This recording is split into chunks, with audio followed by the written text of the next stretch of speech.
నమస్తే friends, welcome back to Shreshtha kitchen. నేను మీరవలి. ఇవాళ షాహీ ఎగ్ కుర్మా రెసిపీ చూపించబోతున్నాను. ఈ ఎగ్ కుర్మా చాలా అంటే చాలా టేస్టీగా, చాలా రుచికరంగా ఉంటుంది. ఈ గ్రేవీ చూసారా ఎంత రిచ్గా క్రీమీగా కనిపిస్తుందో, అసలు తింటేనైతే అసలు మైమర్చిపోతారు. చాలా అంటే చాలా రుచిగా సూపర్గా ఉంటుంది. ఇది పరాటాస్లోకి, వేడి వేడి రైస్లోకి, బగార్ రైస్లోకి సూపర్గా సెట్ అవుతుంది. చాలా బాగుంటుంది. ఇంటికి ఎవరైనా గెస్ట్లు వచ్చినప్పుడు ఇలా డిఫరెంట్గా ట్రై చేసి పెడితే వాళ్ళు కూడా చాలా ఎంజాయ్ చేస్తారండి. సో ఈ షాహీ ఎగ్ కుర్మా ఎలా చేసుకోవాలో ఇప్పుడు చూసేద్దాం. నేను ఇక్కడ స్టవ్ మీద ఒక బాండి పెట్టేసుకొని ఒక 3 టేబుల్ స్పూన్లంత ఆయిల్ తీసుకున్నాను. ముందుగా నేను ఇక్కడ 4 పెద్ద సైజు ఉల్లిపాయలని ఇలా సన్నగా తరుక్కొని ఇందులోకి వేసుకున్నాను.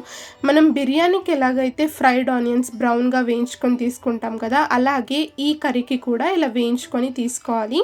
అందుకే నేను ఇక్కడ ఆయిల్ కొంచెం ఎక్కువగా వాడాను. చూసారా, ఈ విధంగా మనం ఉల్లిపాయలన్నీ కూడా మంచిగా హై ఫ్లేమ్లో మంటను పెట్టేసుకొని బాగా వేయించి తీసుకోవాలి.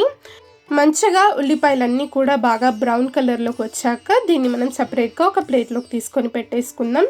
చూసారా, ఈ విధంగా ఉల్లిపాయలు బాగా వేగాక నేను ఇక్కడ ప్లేట్లోకి తీసుకొని పెట్టేసుకుంటున్నాను.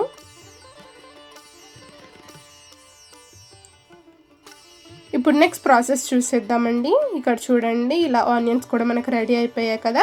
నేను ఇక్కడ 7 బాయిల్డ్ ఎగ్స్ తీసుకున్నాను. ముందుగానే ఎగ్స్ని ఉడకబెట్టుకొని ఆ పై పొట్టు ఏదైతే ఉంటుందో అదంతా కూడా తీసేసుకొని ఇలా మంచిగా ఇదే ఆయిల్లో వేసుకొని కొంచెం గోల్డెన్ కలర్లోకి వచ్చేంత వరకు బాగా వేంపుకొని తీసుకోవాలి. మంచిగా ఇలా చేయడం వల్ల క్రిస్పీగా మారుతాయండి మనకి ఎగ్స్. చాలా బాగుంటుంది కర్రీలోకి. ఇలా ఎగ్స్ అన్నీ కూడా బాగా వేయించుకున్నాక వీటిని కూడా సపరేట్గా నా ప్లేట్లోకి తీసుకొని పెట్టేసుకుందాం. ఇప్పుడు నేను ఒక మిక్సీ జార్ ఇక్కడ తీసేసుకున్నాను. ముందుగా మనం ఫ్రై చేసి పెట్టుకున్న ఆనియన్స్ అన్నీ కూడా ఇందులోకి వేసేసుకొని నేను ఇక్కడ ఒక 6 కాజు ముక్కలను వేసుకున్నాను. అలాగే ఒక చిన్న బౌల్ అంతా ఇక్కడ పెరుగు తీసుకుంటున్నాను నేను. ఇలా పెరుగు కాజు ముక్కలను వేసుకొని ఒకసారి బాగా మూత పెట్టేసుకొని బాగా గ్రైండ్ చేసుకొని తీసుకోవాలి. ఈ పేస్ట్ చూసారా, ఈ విధంగా మెత్తగా పేస్ట్ లాగా చేసుకొని దీన్ని మనం పక్కన పెట్టేసుకుందాం. ముందుగా మనం ఇక్కడ 3 టేబుల్ స్పూన్ల ఆయిల్ వాడాం కదా, ఇందులోంచి 1 టేబుల్ స్పూన్ ఆయిల్ నేను తీసేసాను. ఇలా 2 టేబుల్ స్పూన్ల ఆయిల్లో ఒక 2 లవంగాలు, 2 ఇలాచీలు, అలాగే ఒక చిన్న దాల్చిన చెక్క, బిర్యానీ ఆకులు అండ్ 1 స్పూన్ అంత జీలకర్ర వేసుకున్నాను. ఇదంతా కూడా బాగా వేయించుకున్నాక ఇందులోకి ఒక 3 పెద్ద సైజ్ టమాటాల ప్యూరీ నేను ఇక్కడ వాడానండి. మీరు కావాలంటే ముక్కలు కూడా వేసుకోవచ్చు. ఇలా టమాటా ప్యూరీ వేసాక నేను ఇక్కడ సాల్ట్ వేసేసుకున్నాను. కర్రీకి సరిపడా సాల్ట్ వేసుకొని ఒకసారి బాగా కలుపుకోవాలి. ఇప్పుడు ఇందులోకి ఒక 1/2 స్పూన్ అంత పసుపు, ఒక 1 స్పూన్ నేను ఇక్కడ కాశ్మీరీ మిర్చి పౌడర్ వాడాను మంచి కలర్ కోసం, అలాగే ఒక 2 స్పూన్స్ అంతా మనము రెగ్యులర్గా వాడే మిర్చి పౌడర్, అలాగే 1 స్పూన్ అల్లం వెల్లుల్లి పేస్ట్, 1 స్పూన్ ధనియాల పొడి వేసేసుకొని ఒకసారి బాగా ఇవన్నీ కూడా మసాలాలు ఈ టమాటా ప్యూరీలోకి మంచిగా ఇలా కలిపేసుకోవాలి. చూసారా, ఒక 1-2 మినిట్స్లోని మసాలాలన్నీ కూడా మంచిగా వేగిపోతాయి. ఇలా మనకు ఆయిల్ కూడా రిలీజ్ అవుతూ ఉంటుంది సైడ్స్ నుండి. చూసారా, ఇలా ఈ టమాటా ప్యూరీ మంచిగా మగ్గిపోయాక మనం ముందుగా రెడీ చేసి పెట్టుకున్న ఈ ఉల్లిపాయ, కాజు, ఈ పేస్ట్ ఉంది కదా, ఇదంతా కూడా ఇందులోకి వేసేసుకొని ఒకసారి బాగా కలిపేసుకుందాం. ఇలా ఈ ఉల్లిపాయ పేస్ట్ ఒక 4-5 మినిట్స్ వరకు మంచిగా కుక్ చేసుకున్నాక ఇలా ఈ పాన్ నుండి సపరేట్గా ఇలా విడిపోతూ ఉంటుంది.